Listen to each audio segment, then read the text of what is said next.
Hello hello hello, कैसे हैं आप लोग। मैं हूं अभिषेक आनंद, आपका फिजिक्स टीचर।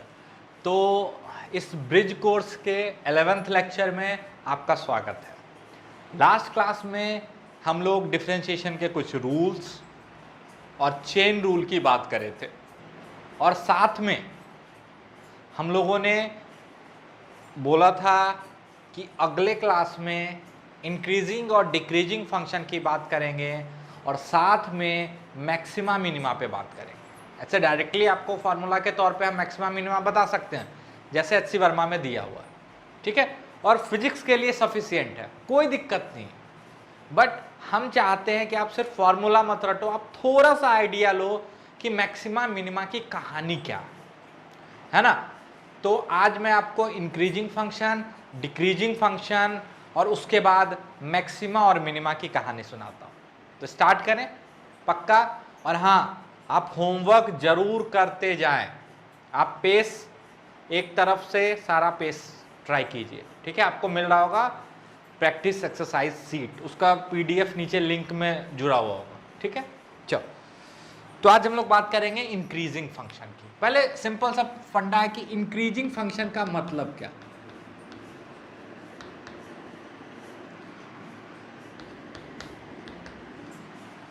तो इंक्रीजिंग फंक्शन, अब हम उतना डिटेल में नहीं जाएंगे कि स्ट्रिक्टली इंक्रीजिंग क्या होता है, इंक्रीजिंग क्या होता है।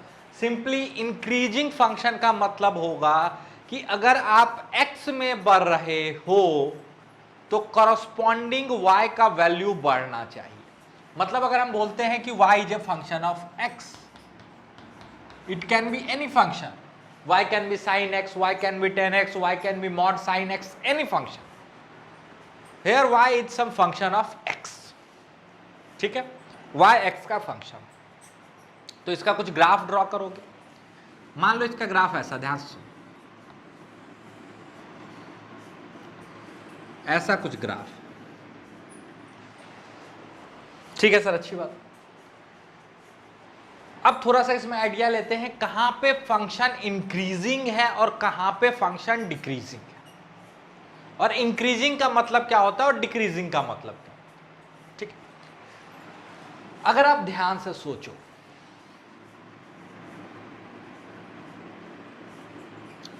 अभी कैलकुलस में नहीं जा रहे, सिंपली आपको ज्योमेट्री से बता रहा। अगर इस वैल्यू पे बात करो, यहां से लेके हम यहां तक की बात करते हैं, ध्यान से सुनना, यहां तक, यहां पे ये टेंजेंट फ्लैट है, हम सिर्फ यहां तक की बात कर रहे हैं। इसको बोलते हैं x1 और इसको बोलते हैं x2। x1 के करस्पॉन्डिंग जो y का वैल्यू है इसको बोल लेते हैं y1, और x2 के करस्पॉन्डिंग जो वैल्यू है इसको बोल लेते हैं y2, ठीक है। कोई दिक्कत, सिंपल सा फंडा करते आ रहे हैं। अगर आप यहां से यहां तक की बात करो तो ध्यान से सुनना, जैसे जैसे हम x में बढ़ रहे हैं उसके करस्पॉन्डिंग y का वैल्यू बढ़ता जा रहा है।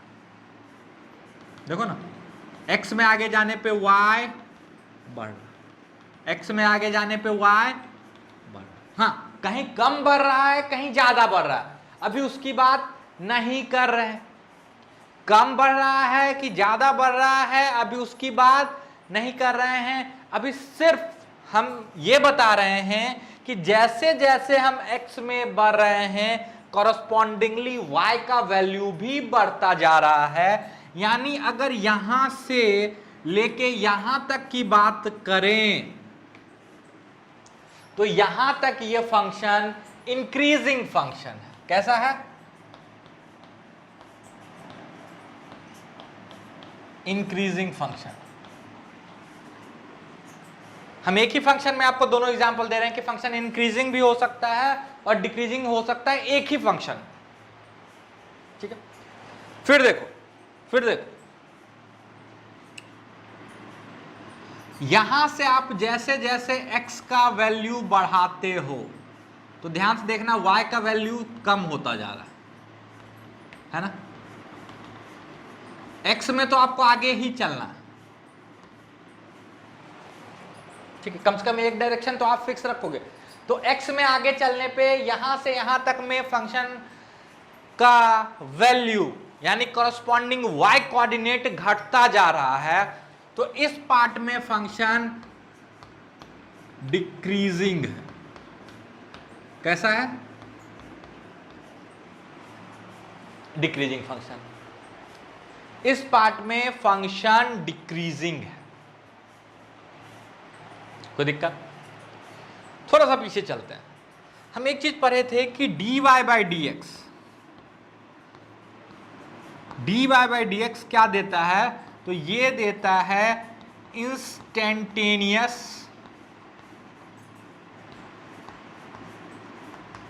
रेट ऑफ, ध्यान से सुनते जाना, change of y with respect to x। dy by d x y के बदलने का रेट देता है with respect to increase in x। ठीक है, x में इंक्रीज के रिस्पेक्ट में y का इंक्रीज क्या है, रेट क्या है? थोड़ा सा और डिटेल में जानते हैं। अगर किसी फंक्शन की बात करते हैं, ध्यान से सुनना, ठीक है, और हम जानना चाहते हैं कि फंक्शन जब इंक्रीजिंग हो तो वो अपने dy बाई डी एक्स से कैसे रिलेटेड हो सकता है, क्या कोई रिलेशन है भी कि नहीं? तो एक तो तरीका है ये बताने का कि फंक्शन इंक्रीजिंग है कि नहीं किसी दायरे में, तो अलग अलग आप x का वैल्यू डालो, ठीक है, और चेक करो कि y का वैल्यू बढ़ रहा है कि नहीं। लेकिन इसमें धोखा हो सकता है। क्या धोखा हो सकता है? कि आप x का वैल्यू मान लो एक एक यूनिट से बढ़ा रहे हो, तो हो सकता है वो फंक्शन ऐसा ऐसा हो। आपने यहां चेक करा तो आप बोले फंक्शन इंक्रीजिंग है, और आपने फिर यहां चेक करा तो आप बोले फंक्शन सर कहीं बढ़ रहा है कहीं घट रहा है, पता ही नहीं चल रहा है ना। या हो सकता है यहां और यहां बराबर हो, तो आप बोले कि अच्छा सर आपने इन जिन दो पॉइंट पे चेक करा, ध्यान से सुनना, जिन दो पॉइंट पे चेक करा आपने देखा बराबर आ गया, जबकि बीच में वो बढ़ा भी था और घटा भी था। ध्यान से सुनना, हम पॉइंट वाइज चेक करने के लिए क्यों नहीं बोल रहे हैं? इससे क्या हो सकता है ना कि हो सकता है बीच में फंक्शन बढ़ा भी और घटा भी हो, बट आपको पता ही नहीं चला कि वहां पे फंक्शन बढ़ रहा है कि घट रहा है। अरे है ना, आपने यहां चेक करा, आपने यहां चेक करा और आपने यहां चेक कर लिया, देखो तीनों जगह फंक्शन क्या आ गया, सेम आ गया। अब आप बोलोगे सर नहीं तो फंक्शन बढ़ रहा नहीं तो घट रहा, लेकिन देखो बार बार घट रहा बढ़ रहा घट रहा बढ़ रहा है ना, तो धोखा हो जाएगा। हो सकता है ना, साइन में ही जैसे आपको बोले कि देखो भाई y equal to sine x एक फंक्शन है, बताओ इंक्रीजिंग फंक्शन है कि डिक्रीजिंग फंक्शन है? आपने बोला सर साइन जीरो चेक कर लेते हैं, तो सर साइन जीरो मेरा आ गया जीरो, और एक बार पाई पे चेक कर लेते हैं सर, तो साइन पाई क्या आ गया सर जीरो। सर ये ना तो बढ़ रहा ना तो घट रहा, जबकि ऐसा नहीं है। अगर आपको साइन का ग्राफ याद है तो ये कुछ ऐसा था,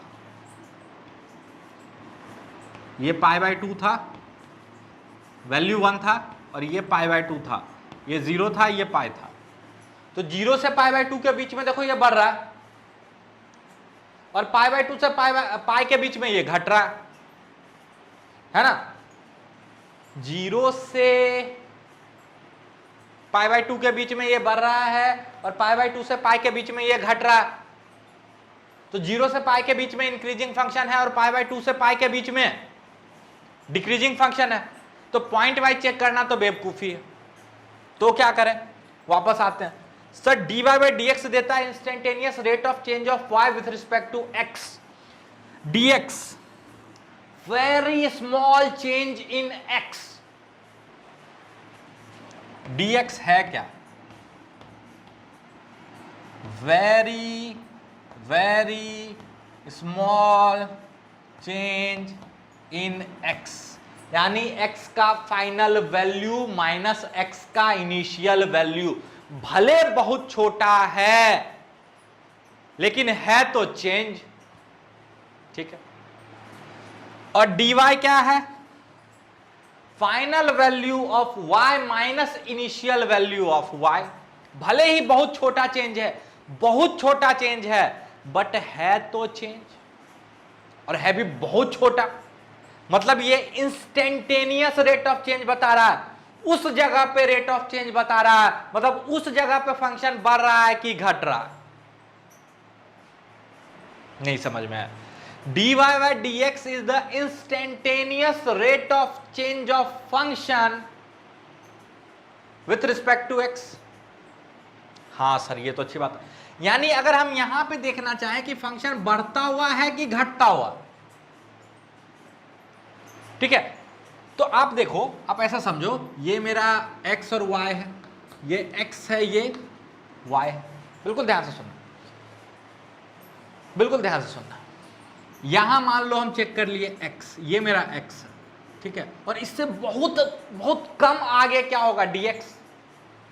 ये होगा x, तो ये होगा x प्लस dx। हम बहुत दूर दिखा रहे हैं आपको समझाने के लिए, बट है ये बहुत छोटा, x प्लस dx। बिल्कुल ध्यान से सुनते जाना। ये पॉइंट है x, ये पॉइंट है x प्लस dx, जहां पे कि dx तो पॉजिटिव है क्योंकि हम आगे बढ़ रहे हैं। अब अगर हम पाते हैं, ध्यान से सुनना, अब अगर हम पाते हैं कि मेरा y जो है, ये जो है dy, y में जो छोटा सा चेंज आया, यहां ये बहुत बड़ा दिख रहा है आपको, हम इसको ऐसे भी दिखा सकते हैं, जूम करके, करोड़ों गुना जूम किए, तो ये मेरा x है, ये मेरा x प्लस dx है, ये वाला, ये dx है, और y में क्या चेंज आया, तो सर इस दौरान y में चेंज आया dy। ध्यान से सुनना, ये बहुत अरबों गुना जूम किए हैं तब ऐसा हुआ है, अदरवाइज ये दोनों पॉइंट बिल्कुल पास ही है ना, टेंजेंट, तभी तो टेंजेंट होगा। अरे होगा, तो ध्यान से सुनो, अगर x में तो हम आगे ही जा रहे हैं, x में क्या हो रहा है, आगे जा रहे हैं, बिल्कुल ध्यान से सुनना, x में हम आगे जा रहे हैं, अगर उसके कॉरस्पॉन्डिंग मेरा y बढ़ रहा है, क्या हो रहा है, y बढ़ रहा है, तो ऐसा ग्राफ दिखेगा। बिल्कुल ध्यान से सुनना। और अगर y घट रहा है तो ये ग्राफ कुछ ऐसे दिखेगा, ये x प्लस dx और ये dy। ध्यान से सुनना, चेंज इन y, यहां पे चेंज इन y पॉजिटिव है और यहां पे चेंज इन y निगेटिव है। यहां पे dy पॉजिटिव है, यहां पे dy निगेटिव है। ध्यान से सुनना, यहां पे dy पॉजिटिव है, यहां पे dy निगेटिव है। हाँ सर, अच्छी बात है, समझ में आ रहा है, मजा आ रहा है, ठीक है। मान लो ऐसा कोई फंक्शन यहां से हम काट ले रहे हैं, बहुत छोटा सा हिस्सा काट ले रहे हैं, बहुत छोटा सा, और इसको बहुत गुना जूम करेंगे तो कुछ ऐसा दिखेगा। हाँ सर, अच्छी बात है। इसमें अगर dy बाई dx करते हैं, dy बाई dx, तो dx तो पॉजिटिव है और ये भी पॉजिटिव है, तो हम बोल रहे हैं कि मेरा dy बाई dx पॉजिटिव आ रहा है। कैसा आ रहा है, dy बाई dx क्या आ रहा है, ध्यान से सुनना, dy बाई dx पॉजिटिव आ रहा है। अगर मेरा dy बाई dx पॉजिटिव आ रहा है मतलब टेंजेंट का स्लोप पॉजिटिव है। हाँ सर बिल्कुल है, देखो ये टेंजेंट है। अरे हम अलग अलग दिखा रहे हैं दोनों पॉइंट, असल में ये बिल्कुल करीब है, टेंजेंट का स्लोप पॉजिटिव है। हाँ सर बिल्कुल, ऐसा स्ट्रेट लाइन ऐसे थीटा बनाता हुआ, छोटा वाला थीटा बनाता हुआ, पॉजिटिव स्लोप, पॉजिटिव स्लोप। अच्छा सर इसका क्या मतलब है, इसका मतलब है dy बाई dx अगर पॉजिटिव आए यानी मेरे टेंजेंट का स्लोप पॉजिटिव हो तो मेरा फंक्शन इंक्रीजिंग है। बिल्कुल है, देखो ना, कहीं भी चेक करो इस पार्ट में, कहीं भी इस पार्ट में कहीं पे भी आप टेंजेंट बना लो, कहीं पे, भले ही वो कम स्लोप वाला है या ज्यादा स्लोप वाला है, यहां ज्यादा स्लोप वाला है, यहां कम स्लोप वाला है, यहां और कम स्लोप है, लेकिन पॉजिटिव स्लोप है।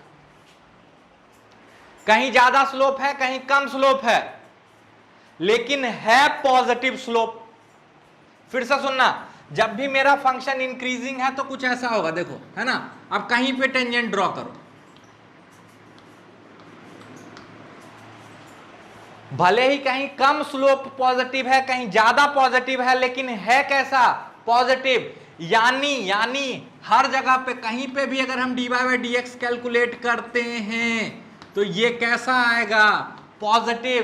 किसके लिए, इंक्रीजिंग फंक्शन के लिए। और अगर dy by d x negative आ जाए तो डिक्रीजिंग फंक्शन।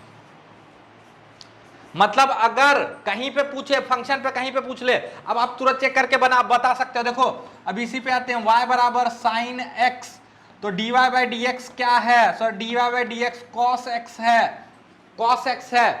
अच्छा साइन x का ग्राफ यहां था, पाई बाय 4 पे इंक्रीजिंग आना चाहिए, यानी पाई बाय 4 पे dy बाई डी एक्स का वैल्यू पॉजिटिव आना चाहिए। पुट करो dy by d x at pi by 4, at pi by 4, तो पाई बाय 4 पे क्या हो जाएगा, cos pi by 4। Cos pi by 4 क्या होता है, 1/√2। अरे हाँ सर, बिल्कुल सही बात है, आ गया ना। और पाई बाय 2 के बाद का कोई वैल्यू पुट करके देख लो, पाई बाय 2 से पाई के बीच का कोई वैल्यू पुट करो तो dy बाई डी एक्स क्या, ध्यान से सुनना, dy बाई डी एक्स क्या, dy by d x at any value greater than pi by 2, तो आप ले सकते हो ये pi by 2 plus pi by 4, तो इसको लिख सकते हैं 2 पाई by 4, 3 pi by 4, 3 pi by 4 यहां कहीं ये है ना। देखो 3 पाई बाय 4 पे स्लोप कैसा है, निगेटिव। जैसे इसमें पुट करोगे dy by d x at cos 3 pi by 4 करके देख लो, वैल्यूज निकालना सिखा चुके हैं। तो यहां पे लिख लो, अगर फंक्शन इंक्रीजिंग है तो टेंजेंट का स्लोप पॉजिटिव होगा, यानी dy by d x positive होगा।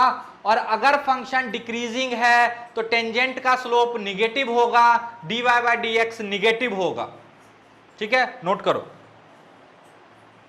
अब ध्यान से सुनो, मतलब मैथमेटिकली मेरे पास एक रिलेशन आ गया कि अगर मेरा फंक्शन दिया हुआ है y equal to F F x, तो जिस रीजन में dy by d x positive होगा वहां फंक्शन कैसा होगा, increasing.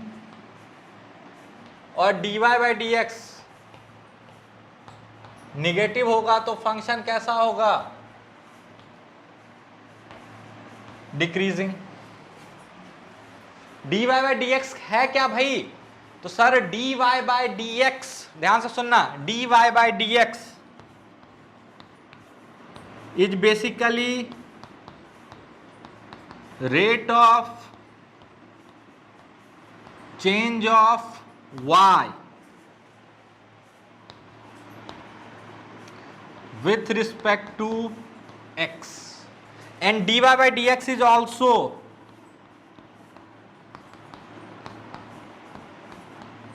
slope of tangent line।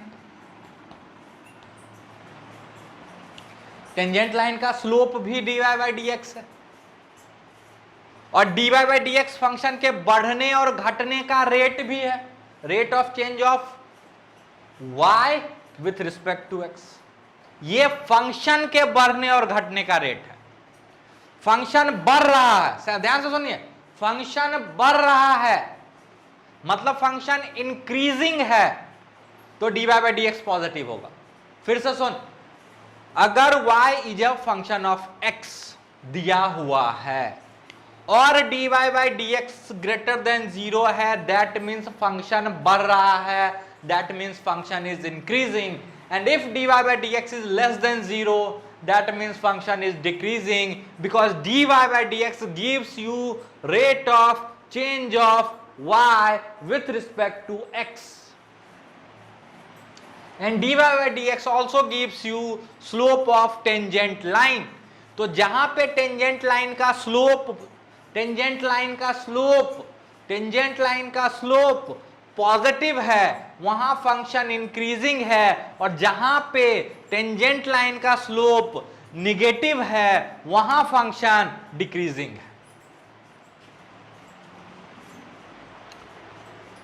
कोई दिक्कत? पक्का याद रह जाएगा। आगे चले, ध्यान से सुनो। अब एक परेशानी आपके सामने रखते हैं, एक परेशानी आपके सामने रखते हैं, एग्जाम्पल के थ्रू सीखते हैं।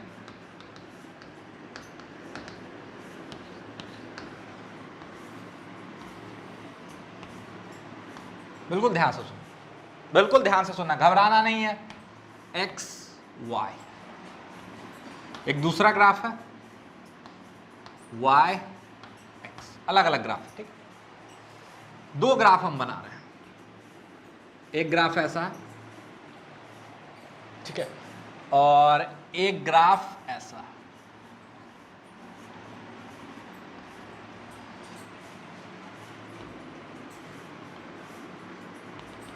ये ए है, इसका नाम बी रखते हैं, सी डी। इसमें बताओ कौन सा फंक्शन इंक्रीजिंग है और कौन सा फंक्शन डिक्रीजिंग है। स्क्रीन पॉज करो, खुद से ट्राई करो, स्क्रीन पॉज करो, खुद से ट्राई करो, स्क्रीन पॉज करो, खुद से ट्राई करो। चलो, अगर आप ध्यान से देखोगे तो दोनों का दोनों फंक्शन इंक्रीजिंग फंक्शन है। कैसे? तो जैसे जैसे हम x में बढ़ रहे हैं वैसे वैसे y का वैल्यू बढ़ रहा है, लॉजिक नंबर 1। जैसे जैसे हम x में बढ़ रहे हैं वैसे वैसे y का वैल्यू बढ़ रहा है, लॉजिक नंबर 1। यानी दोनों में x में बढ़ने पे y बढ़ रहा है, मतलब दोनों का दोनों इंक्रीजिंग फंक्शन है। लॉजिक नंबर 2, सर दोनों में कहीं पे भी टेंजेंट ड्रॉ कर लो, दोनों में कहीं पे भी टेंजेंट ड्रॉ कर लो, हमेशा पॉजिटिव स्लोप वाला टेंजेंट बन रहा है। सर दोनों में कहीं पे टेंजेंट ड्रॉ कर लो, हमेशा पॉजिटिव स्लोप वाला टेंजेंट बन रहा है। बिल्कुल, दोनों में कहीं पे भी टेंजेंट ड्रॉ कर लो, हमेशा पॉजिटिव स्लोप वाला टेंजेंट बन रहा है। याद करो, ये पॉजिटिव स्लोप, ये इनफाइनाइट स्लोप, ये नेगेटिव स्लोप बता चुके हैं। चाहे कम चल रहे हो या ज्यादा चल रहे हो, पॉजिटिव स्लोप बिल्कुल सीधा इनफाइनाइट, और आगे जाने पे अगर उतरना शुरू हो गया तो नेगेटिव स्लोप। ध्यान से देखो, पॉजिटिव स्लोप, पॉजिटिव स्लोप। अलग बात है कि इसमें स्लोप और बढ़ रहा और इसमें स्लोप घट रहा है।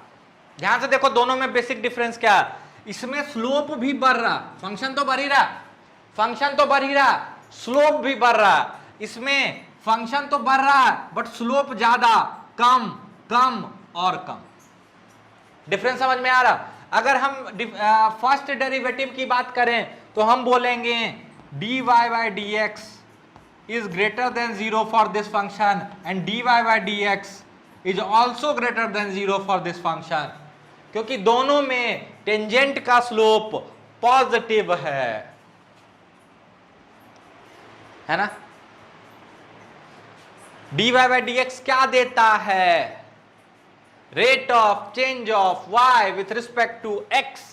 अगर y बढ़ रहा है तो dy by dx पॉजिटिव होगा, यानी हम बोलेंगे rate of change of y with respect to x is positive. अगर y घट रहा है तो हम बोलेंगे rate of change of y with respect to x is negative.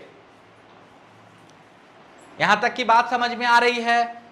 अब अगर अगला पार्ट पूछे कि भाई इन दोनों में दोनों का दोनों इंक्रीजिंग फंक्शन है, दोनों का दोनों इंक्रीजिंग फंक्शन है। देखो, हम बहुत तेजी से बोलते हैं, ठीक है, तो अगर परेशानी हो तो स्पीड कम कर लेना, लगे मास्टर स्लो चल रहा है तो स्पीड बढ़ा लेना।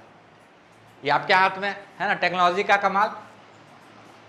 पॉज कर लेना, थोड़ा सा राहत की सांस ले लेना, फिर से पढ़ना, ठीक है। क्योंकि जब आप कोई काम कर रहे होते हो जिसमें आपको मजा आ रहा होता है ना, तो एनर्जी लेवल बहुत हाई हो जाता है। तो मेरे साथ वही होता, जब हम पढ़ा रहे होते हैं, the thing I love the most in this world, तो मेरा एनर्जी लेवल बहुत हाई हो जाता है, ठीक है। तो उसके लिए माफ करें।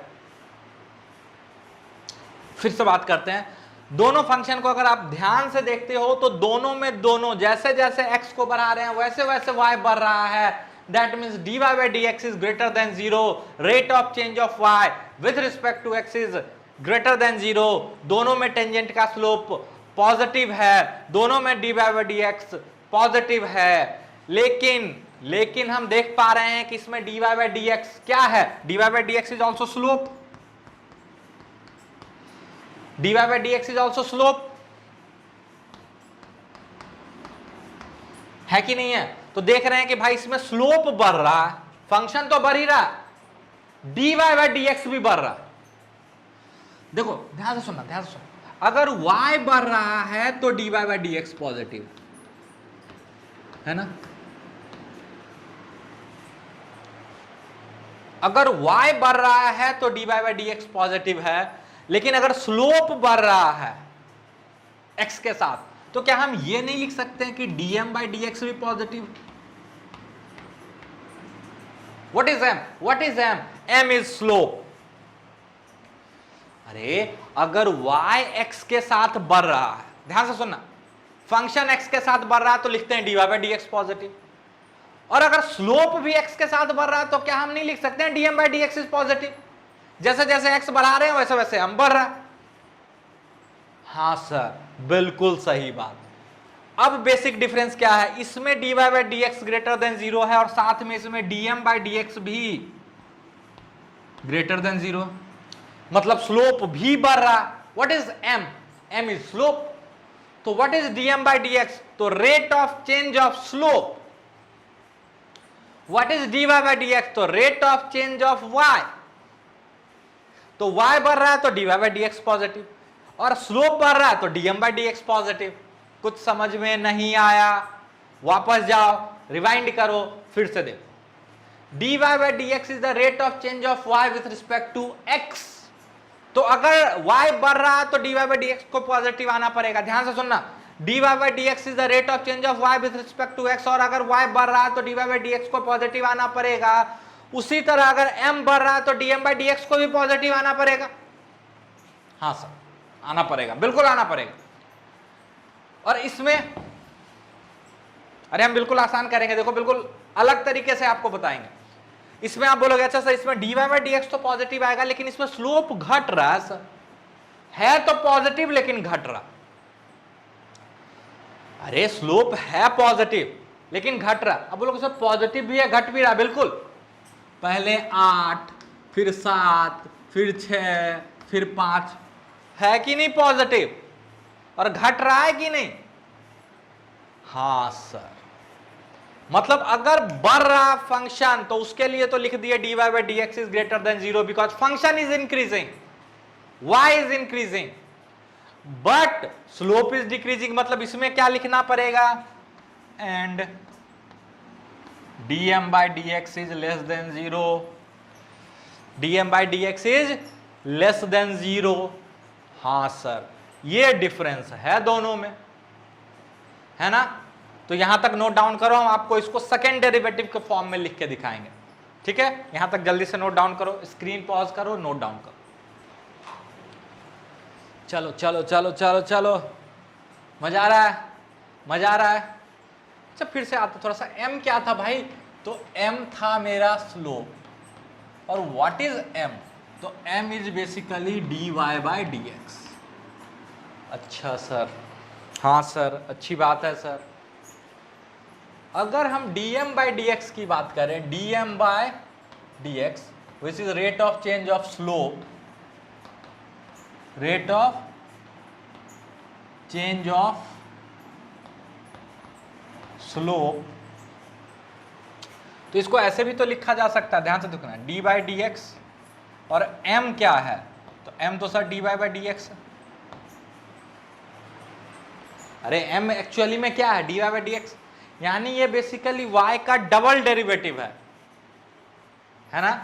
फंक्शन का सेकेंड डेरिवेटिव है। फर्स्ट डेरिवेटिव बताता है कि फंक्शन इंक्रीजिंग है कि डिक्रीजिंग। अगर इंक्रीजिंग है तो फर्स्ट डेरिवेटिव तो निश्चित पॉजिटिव है, चाहे ऐसे इंक्रीजिंग है चाहे ऐसे इंक्रीजिंग है, दोनों केस में फर्स्ट डेरिवेटिव क्या आ रहा है? पॉजिटिव। दोनों केस में फर्स्ट डेरिवेटिव क्या आ रहा है?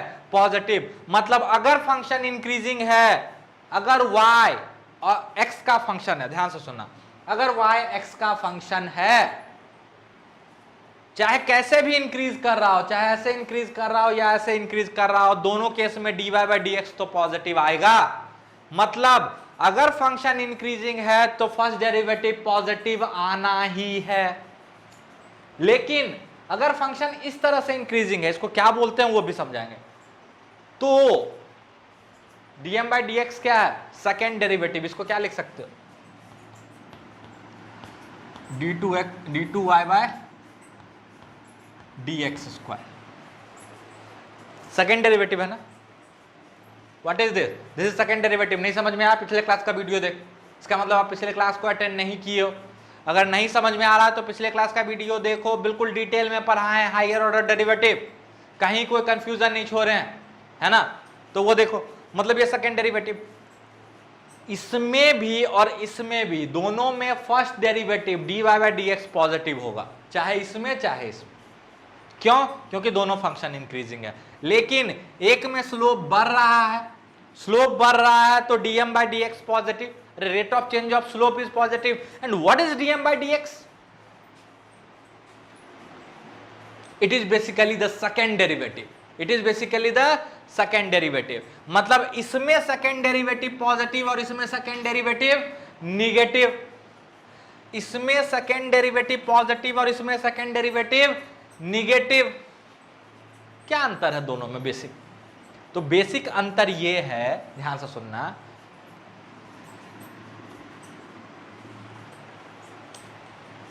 कभी भी ऐसा शेप हो ना तो इसको बोलते हैं कॉनकेव अप और इसको बोलते हैं कॉनकेव डाउन। जहां ऐसे वाला गुफा हो, ऐसे अंदर की तरफ धस रहा हो, तो इसको बोलते हैं कॉनकेव डाउन, उल्टा कटोरा। और ऊपर वाले साइड को बोलते हैं कॉनकेव अप। अब ध्यान से सुना,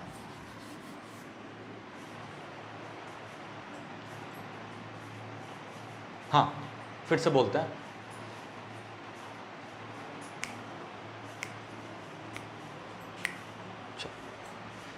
क्या बेसिक डिफरेंस है इन दोनों के शेप में, अब उस पे बात करेंगे। ठीक है, ये कटोरा देखे हो, कटोरा देखे हो ना। हम बेसिक डिफरेंस की बात कर रहे हैं, इसमें और इसमें क्या अंतर है। तो सर इसमें फर्स्ट डेरिवेटिव पॉजिटिव, इसमें भी फर्स्ट डेरिवेटिव पॉजिटिव, इसमें सेकंड डेरिवेटिव पॉजिटिव और इसमें सेकंड डेरिवेटिव निगेटिव। तो इसको वर्ड्स में क्या बोलेंगे, तो इसको ऐसे बोलते हैं, ऐसे याद रखना है। कटोरा देख रहे हो ना, कटोरा देख रहे हो, इसको बोलते हैं कॉनकेव साइड, इसको, और इसको बोलते हैं कॉन्वेक्स साइड। इसको बोलते हैं कॉनकेव साइड, इसको बोलते हैं कॉन्वेक्स साइड। ठीक है, तो मैथ्स में सिर्फ कॉनकेव की बात करते हैं। मेरा कॉनकेव साइड जिस तरफ होगा ना, उससे फंक्शन का नाम रखेंगे। ठीक है, क्या नाम होगा, ध्यान से सुनो। अगर कटोरा उल्टा है, उल्टा कटोरा मतलब ये पार्ट भी हो सकता है, ये भी देखो उल्टा कटोरा का हिस्सा, और ये पार्ट भी हो सकता है, ये भी उल्टा कटोरा का हिस्सा। इसमें कॉनकेव पार्ट किधर है, नीचे की तरफ, तो इसको बोलते हैं कॉनकेव डाउन। और अगर फंक्शन ऐसा, चाहे ये हिस्सा है चाहे ये हिस्सा है, तो ये भी कहलाएगा कॉनकेव अप, ये भी कहलाएगा कॉनकेव अप। यहां डिक्रीजिंग है, यहां इंक्रीजिंग है, वो अलग बात है, बट ये भी कॉनकेव अप, ये भी कॉनकेव अप। ठीक है, ये कॉनकेव अप है ना, और ये कॉनकेव डाउन। बिल्कुल ध्यान से सुनना, ये कॉनकेव अप है और ये कॉनकेव डाउन है। अब अभी हम नहीं जान रहे कि फंक्शन इंक्रीजिंग है कि डिक्रीजिंग है, ध्यान से सुनना। अगर सेकेंड डेरिवेटिव निगेटिव है तो हमेशा कटोरा उल्टा बनेगा। सेकेंड डेरिवेटिव निगेटिव तो फंक्शन कॉनकेव डाउन होगा, और सेकेंड डेरिवेटिव पॉजिटिव तो फंक्शन कॉनकेव अप होगा। फर्स्ट डेरिवेटिव पॉजिटिव, ध्यान से सुनना, सेकेंड डेरिवेटिव ये नहीं बताएगा कि इंक्रीजिंग है कि डिक्रीजिंग है, अभी तुरंत दिखाते हैं। सेकेंड डेरिवेटिव ये कभी नहीं बताएगा कि फंक्शन इंक्रीजिंग है कि डिक्रीजिंग है, वो सिर्फ ये बताएगा कि कॉनकेव अप है कि कॉनकेव डाउन है। डिक्रीजिंग फंक्शन भी अगर कॉनकेव अप है ना, ध्यान से सुनना, डिक्रीजिंग फंक्शन, लगे हाथ ये भी सिखा देते हैं। देखो मान लो एक डिक्रीजिंग फंक्शन ले लेते हैं, ये मेरा डिक्रीजिंग फंक्शन है ना, जैसे जैसे x में बढ़ रहे हैं वैसे वैसे y घट रहा। अगर ये डिक्रीजिंग फंक्शन है ना, तो ये 100% गारंटी है कि dy बाई डी एक्स क्या होगा, लेस देन 0। फर्स्ट डेरिवेटिव तो इसका भी क्या आएगा, नेगेटिव। फर्स्ट डेरिवेटिव इसमें भी क्या आएगा, नेगेटिव। लेकिन चूंकि ये कॉनकेव अप है, तो हम ऐसे ही बोल सकते हैं कि इसके लिए जो सेकेंड डेरिवेटिव होगा वो पॉजिटिव होगा। अब प्रूव भी कर देंगे, परेशान नहीं होना। हम बोल रहे हैं कि इसका फर्स्ट डेरिवेटिव निगेटिव और second derivative positive. First derivative negative होने का मतलब फंक्शन डिक्रीजिंग है, और सेकंड डेरिवेटिव पॉजिटिव होने का मतलब कॉनकेव अप है। अब बोलोगे सर ऐसा हो सकता है क्या? बिल्कुल हो सकता है। इसमें देखो, ज्यादा निगेटिव, कम निगेटिव, और कम निगेटिव, और कम निगेटिव, अरे है ना, ज्यादा पॉजिटिव, कम पॉजिटिव, कम पॉजिटिव। तो इधर से जाते हैं ना आगे की तरफ, तो कम पॉजिटिव, ज्यादा पॉजिटिव, और ज्यादा पॉजिटिव, और ज्यादा पॉजिटिव। इसमें निगेटिव है, अरे ये देखो ना, ये ज्यादा निगेटिव, ये कम निगेटिव, ये और कम निगेटिव, ये और कम निगेटिव, और ये जीरो स्लोप। तो ज्यादा निगेटिव -8, कम निगेटिव -7, और कम निगेटिव -6, और कम निगेटिव -5। स्लोप बढ़ रहा है कि घट रहा है? तो स्लोप बढ़ रहा है। स्लोप के बढ़ने का मतलब सेकेंड डेरिवेटिव पॉजिटिव होगा। सेकेंड डेरिवेटिव पॉजिटिव होगा, तो बिल्कुल डिक्रीजिंग फंक्शन में भी सेकेंड डेरिवेटिव पॉजिटिव हो सकता है, और इंक्रीजिंग फंक्शन में भी सेकेंड डेरिवेटिव निगेटिव हो सकता है। ठीक है, तो हम आपके सामने कुछ एग्जाम्पल्स रखते हैं जिसमें आपको बताना है कि फर्स्ट डेरिवेटिव पॉजिटिव है और सेकेंड डेरिवेटिव निगेटिव है कि पॉजिटिव है। कमेंट करना है, ठीक है? पक्का पक्का? तो यहां तक नोट डाउन करो, हम एग्जाम्पल रखते हैं आपके सामने। ये 6 सवाल हैं, इसमें आपको कमेंट करना है फर्स्ट और सेकेंड डेरिवेटिव पे। स्क्रीन पॉज करो, खुद से ट्राई करो।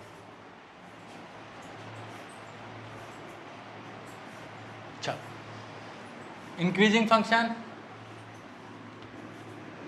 dy by d x positive, concave up d2y by d x square भी पॉजिटिव। अगेन इंक्रीजिंग फंक्शन, और अगर इंक्रीजिंग है तो इसमें भी dy by d x positive, लेकिन कॉनकेव डाउन, तो सेकेंड डेरिवेटिव निगेटिव। ऐसे भी सोच सकते हो, पहले पॉजिटिव, कम पॉजिटिव, और कम पॉजिटिव, और कम पॉजिटिव, है ना? इसमें बताओ, इसको छोड़ देते हैं, पहले उन दोनों को करते हैं, फिर नीचे वाला दोनों अलग से करेंगे। ठीक है? ठीक है, बताओ। Decreasing function, first derivative less than 0। नालायक, हम बड़ा वाला साइन लगाया तो कुछ बच्चे लिख भी लिए, है ना? चलो, इसमें कॉनकेव डाउन, कॉनकेव डाउन मतलब स्लोप घट रहा है, बिल्कुल घट रहा है। देखो, कम निगेटिव, ज्यादा निगेटिव, और ज्यादा निगेटिव, और ज्यादा निगेटिव, है ना? तो स्लोप घटना मतलब d2y by d x square भी निगेटिव। चलो, इसमें dy बाई डी एक्स तो निगेटिव बट कॉनकेव अप, तो d2y by d x square positive.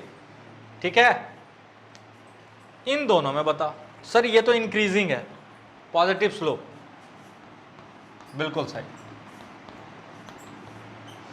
ये डिक्रीजिंग है, निगेटिव स्लोप।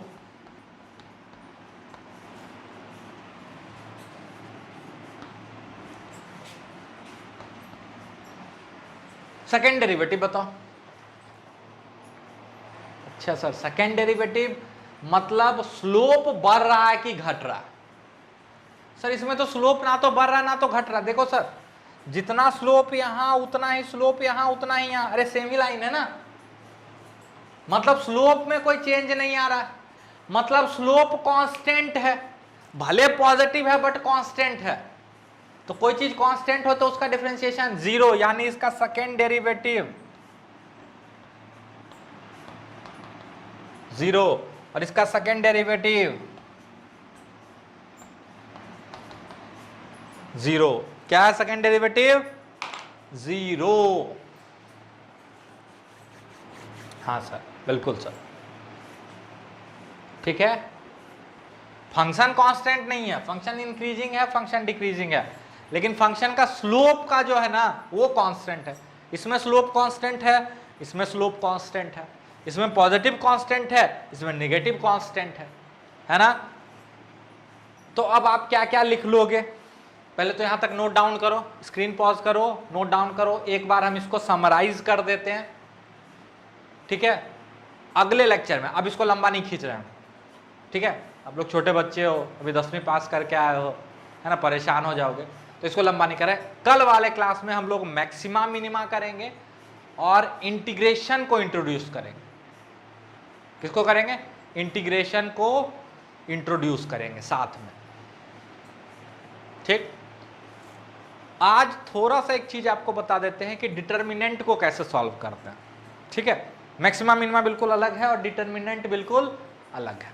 तो पहले तो ये पूरा अच्छे से नोट कर लो, फिर डिटर्मिनेंट की बात कर लेते हैं, छोटा सा पार्ट, ठीक है, बिल्कुल अलग पार्ट है, थोड़ा सा इंटरेस्टिंग कर लेते हैं, ठीक है।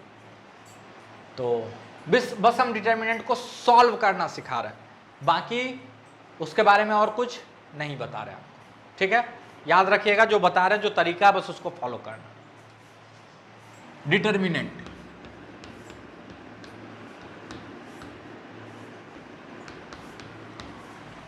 ठीक है।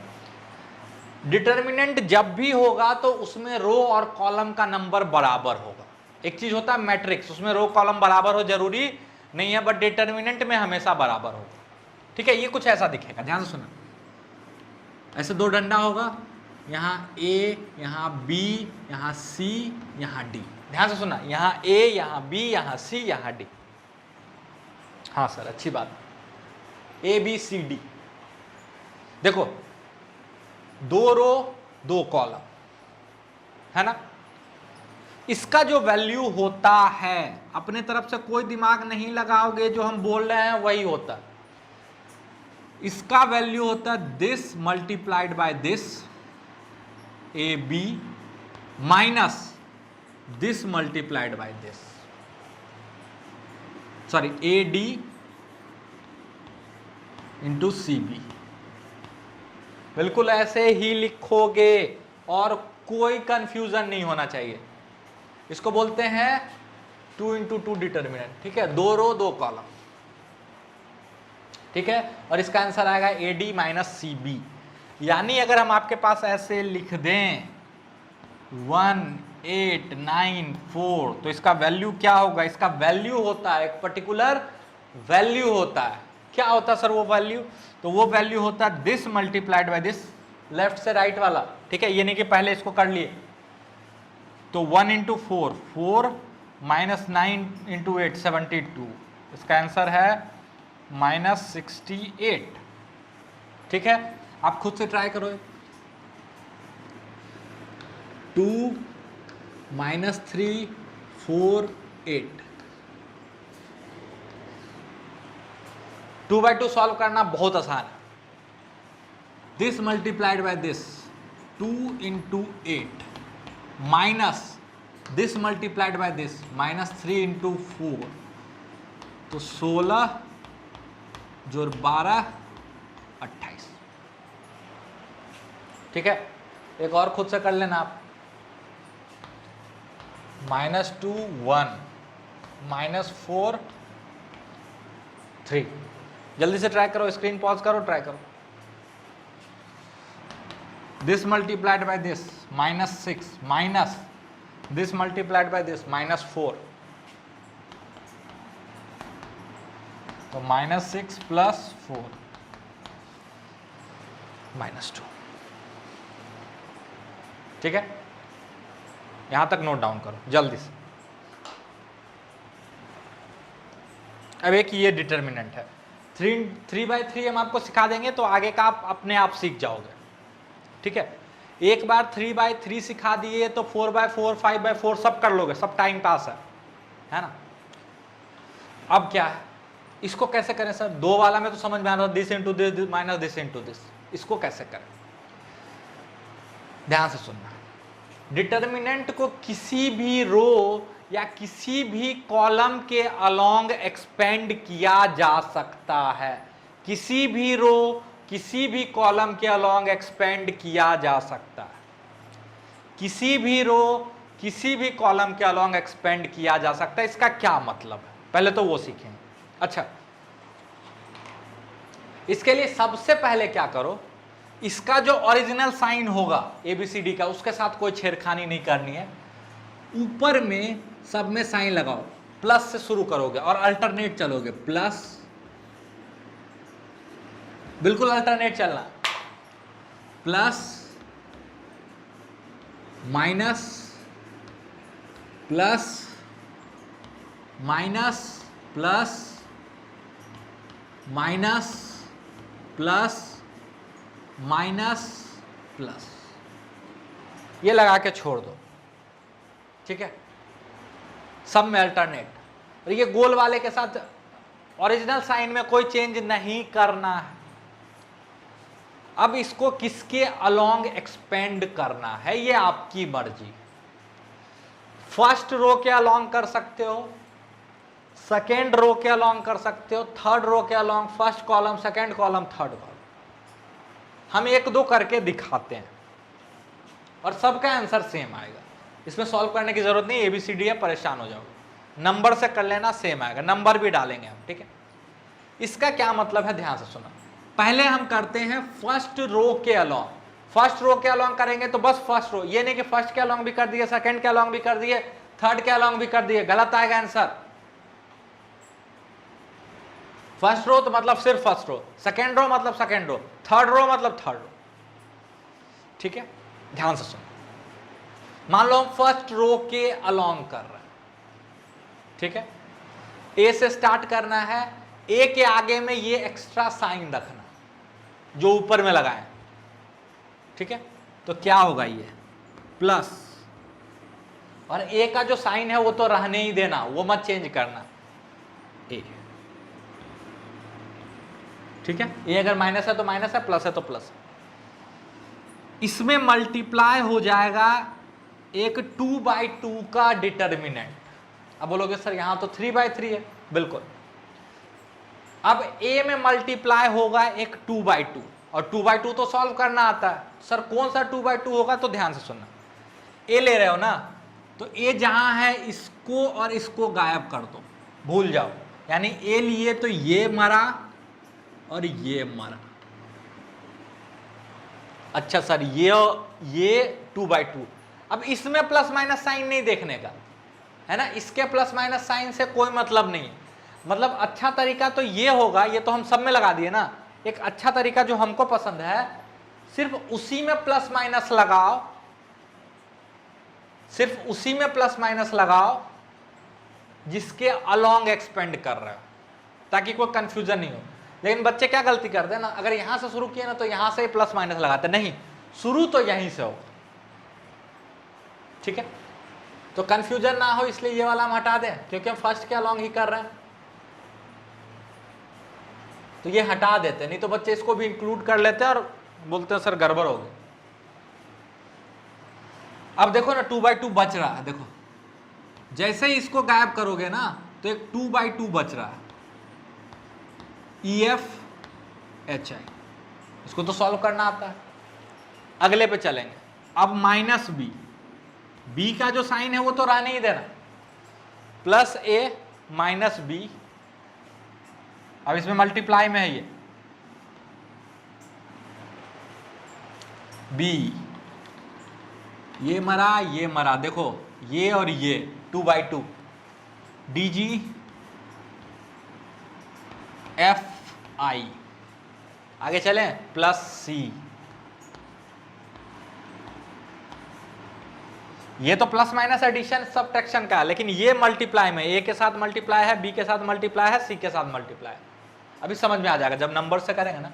सी, ये मरा, ये वाला बचा 2, DE GH, ठीक है। पहले ये लिखो, फिर इसको किसी और के अलोंग एक्सपेंड करके दिखा देंगे और फिर नंबर्स से करवा देंगे, ठीक है।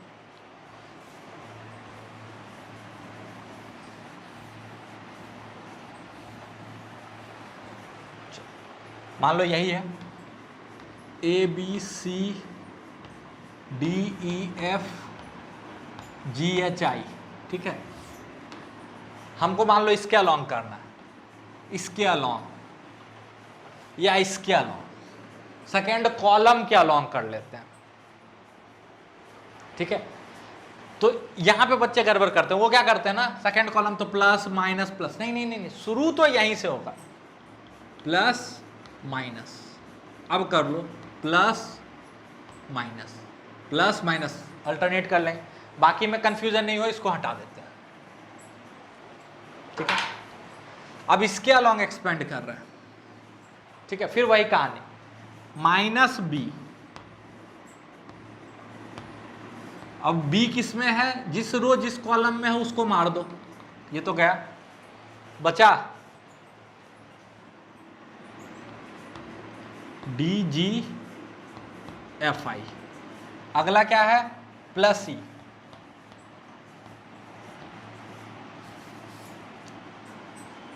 ई मरा और ई मरा, तो बचा ACGI। ध्यान से देखना, जिसमें है उसी रो उसी कॉलम को मारना है।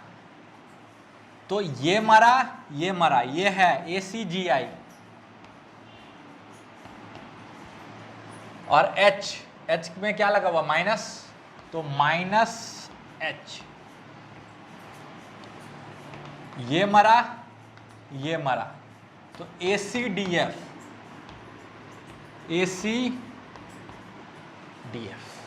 नोट करो। फिर हम इसको एक्सपेंड करके एक नंबर के साथ दिखाएंगे, आपको तुरंत समझ में आ जाएगा।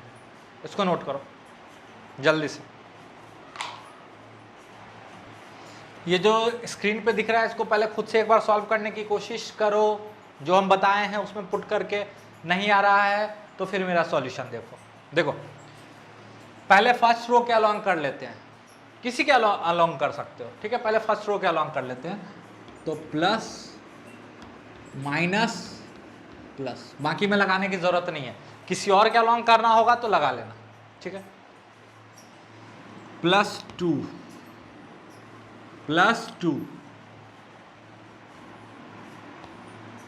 ये और ये गया, ये बचा 1 2 2 1, ठीक है। ये माइनस और ये माइनस, देखो -3 माइनस बी। ये ध्यान देना, ये नहीं कि ये माइनस भूल गए या ये माइनस खा गए, जो था वो भी रहने देना, जो आप लगाए वो भी रहेगा। इसके साथ ये गया, बचा -5 2 1 1, -5 2 1 1। अगला प्लस, और 4 तो प्लस में ही है, ये गया -5 2 1 1, 5 1 1 2। सॉल्व करें, बिल्कुल बेसिक। +2 लिखने की जरूरत नहीं है, 2 into this minus this into this, 1 minus 4 कितना होगा, 1 -4 -3, और ये माइनस माइनस प्लस, -5 -2 -7, +4 -10 -1 -11, तो ये आ गया -6 -21 -44, तो -50 -21 -71, अब आप होमवर्क में इसके अलॉन्ग करके देखना, ठीक है। इसके अलॉन्ग करोगे तो क्या होगा, प्लस ये माइनस प्लस माइनस। इसके अलॉन्ग आप खुद से ट्राई करना, क्या आंसर आता है यही आना चाहिए, नहीं आता है तो गड़बड़ है पक्का। तो आई होप मजा आया हो, अच्छा लगा हो। अच्छा लगे तो लाइक शेयर सब्सक्राइब करना है ना। और जितने ज़्यादा दोस्तों को हो सके पहुंचाओ ताकि उनकी भी मदद हो, ठीक है। Thank you.